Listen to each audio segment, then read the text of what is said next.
Hey, it's Mr. Drew here, and we're at the new education center in Poland where we have been crazy getting ready, building, and setting up.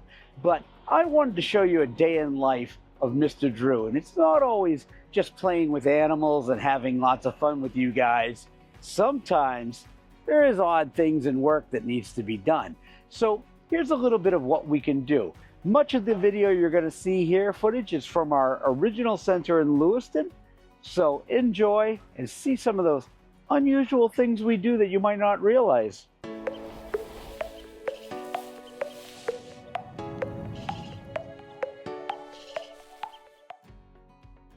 Here I am with Reptile Roots, giving them advice on running a rescue and how to perform education to the public, and giving them a little tour of our education facility.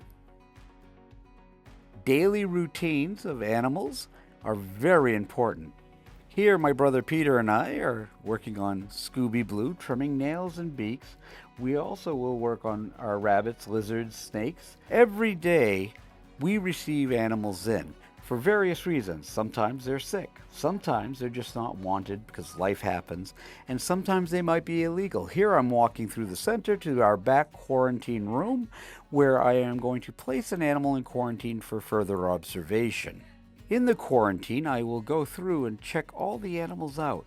We mark their dates, what information we have about them to make sure that they're doing okay. We will give them medications that are required, and we will make sure that they are thriving. As I head back to my desk, there's always paperwork to do, the least favorite part of my job, where I'm answering emails, talking on the phone with customers, helping people with their animals. It's a non-stop day. Customers often bring their animals in for a quick exam or checkup or any concerns they might have. And we'll look over the animal and ask them lots of questions to see what might be going on. Sometimes it's nothing major, and sometimes it might require veterinary work. But we're that intermediary that allows people to go through us first so that they can then determine if a vet is necessary. We will help them as best we can, and we don't charge for this service. We're here as a free resource for that, and we want people and animals to thrive. Another thing I do is I work with the state of Maine. Here I'm talking and training the Warden Service on exotic animals. Though they are wonderful with deer, moose, and brown trout, dealing with exotic snakes and lizards is not their thing, and so I act as a consultant to help them. After the training, we move on to actually physically see the animals, allowing them to touch, hold, and ask their questions. Because each animal's different, they want to understand better what they need to know to properly handle these animals and make sure they're secure and safe. And so this is the time to do it with real life hands-on experience. I travel the entire state of Maine, New England, and virtually around the world talking about my animals. I go to campgrounds and schools and birthdays all over, and I get a chance to just have fun with the community, talking about these animals, talking about the responsibility, and sometimes just being silly.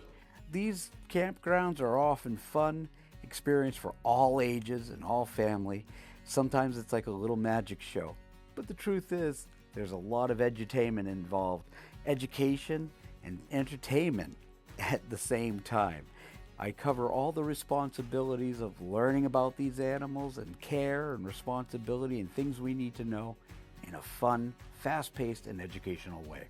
So I hope you enjoyed seeing some of the things that we do that aren't the typical handling the animals. It's a lot more, and there's a lot of things that go on every single day.